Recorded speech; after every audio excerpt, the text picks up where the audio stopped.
ரட்சிப்பின் தேவன் உயர்த்தப்படுவீராக.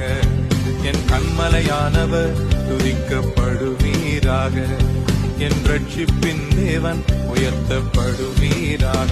நீர் என் கண்மலை, என் கோட்டை, என் ரட்சகர், என் தேவன், நான் நம்பும் துருகம், என் கேடகம், உயர்ந்த அடைக்கலம், ரட்சண்ய கொம்பு.